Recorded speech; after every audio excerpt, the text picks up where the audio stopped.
आदरणीय साथियों, नमस्कार। जैसा कि हम सभी जानते हैं कि आज हमारा देश और पूरा विश्व कोरोना जैसी महामारी से जूझ रहा है। ऐसे में इस बीमारी से संबंधित मूलभूत जानकारी होना हमारे लिए अत्यंत आवश्यक है, ताकि समय आने पर हम अपने परिवार और अपने आसपास के समाज की सहायता कर सकें। कोरोना संबंधी जानकारी, लक्षण और निवारण। इस संबंध में जो सबसे पहली जानकारी है वो हमारे शारीरिक तापमान की है। डिजिटल थर्मामीटर से चेक करने पर 92 से 98.6 डिग्री बुखार नहीं है। 99 डिग्री से अगर अधिक टेम्परेचर शो हो रहा है तो थोड़ा बुखार है, और 100 डिग्री से लेकर 102 डिग्री तक अगर आपके शरीर का तापमान है तो बहुत ज़्यादा बुखार है। उसके पश्चात शरीर में ब्लड प्रेशर 80 से 120 के बीच में नॉर्मल स्थिति है, 130 से 85 के बीच में जो नॉर्मल है और नियंत्रण में भी है, 80 और 140 के बीच में जो शारीरिक ब्लड प्रेशर है वो थोड़ा बढ़ा हुआ है, 95 से 150 तक अगर ब्लड प्रेशर आता है तो वो बहुत ज़्यादा बढ़ा हुआ है। इसके पश्चात पल्स रेट अगर 72 प्रति मिनट पल्स रेट है तो हमारे शरीर में बहुत अच्छा लक्षण है। 80 से 60 के बीच में अगर पल्स रेट है तो वो मध्यम स्तर की है, और 90 और 120 प्रति मिनट की अगर पल्स रेट है तो ये काफ़ी बढ़ी हुई है। इसके पश्चात ऑक्सीजन लेवल, जैसा कि हम जानते हैं कि जो ऑक्सीमीटर है उसके माध्यम से हम अपने शरीर का ऑक्सीजन लेवल चेक करते हैं। अगर ऑक्सीजन लेवल 94 यानी कि 94 है तो वो सामान्य है, 95 से लेकर अगर 100 तक है तो ऑक्सीजन लेवल बहुत अच्छा है, 90 से 93 के बीच का ऑक्सीजन लेवल ज़रा कम है, और अगर यह ऑक्सीजन लेवल 80 से 89 के बीच में है तो यह लेवल बहुत ही कम हो जाता है, और ऐसी स्थिति में डॉक्टर की सलाह पर एडमिट हो जाना अनिवार्य हो जाता है। कैसे पता चलेगा कि आप कोरोना वायरस से संक्रमित हैं? गला सूखना, सूखी खांसी, शरीर का उच्च तापमान, सांस लेने में तकलीफ, सिर दर्द, बदन दर्द। गर्म पानी के साथ नींबू पीने से वायरस फेफड़ों तक पहुंचने से पहले ही समाप्त हो जाते हैं। कोरोना के 3 चरण। केवल नाक में कोरोना। रिकवरी का समय आधा दिन होता है। इसमें आमतौर पर बुखार नहीं होता, इसे असिम्प्टोमेटिक कहते हैं। इसमें क्या किया जाए? इसमें स्टीम इनहेलिंग करें और विटामिन सी लें। कोरोना का दूसरा चरण। गले में खराश।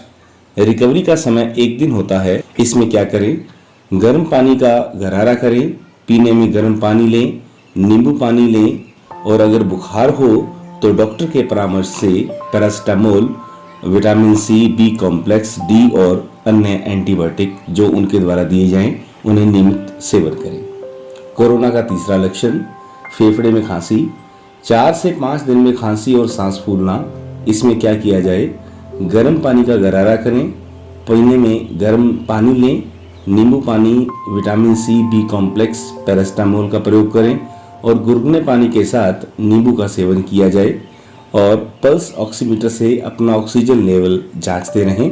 गहरी सांस लेने का व्यायाम करें। अगर समस्या गंभीर हो तो ऑक्सीजन सिलेंडर मंगवाकर या डॉक्टर से ऑनलाइन परामर्श भी लिया जा सकता है। HRCT या चेस्ट सीटी स्कैन करने पर। HRCT स्कोर का मतलब क्या है?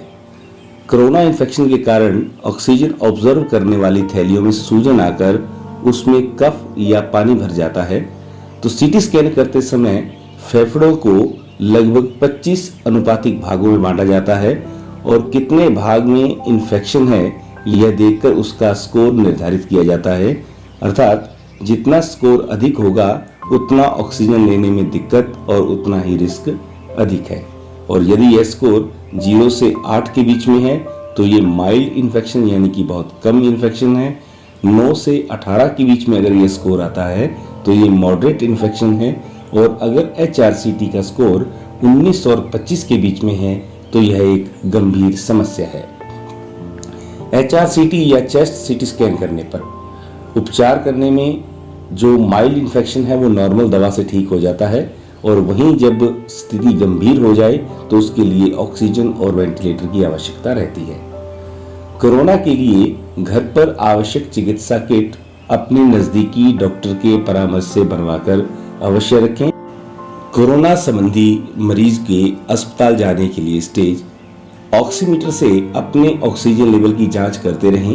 यदि यह 92 यानी कि सामान्य जो है वो 95 और 100 के बीच में रहता है, यदि यह 92 के पास जाता है तो आपको कोरोना के लक्षण जैसे कि बुखार, सांस फूलना इत्यादि हैं, तो आपको ऑक्सीजन सिलेंडर की आवश्यकता हो सकती है।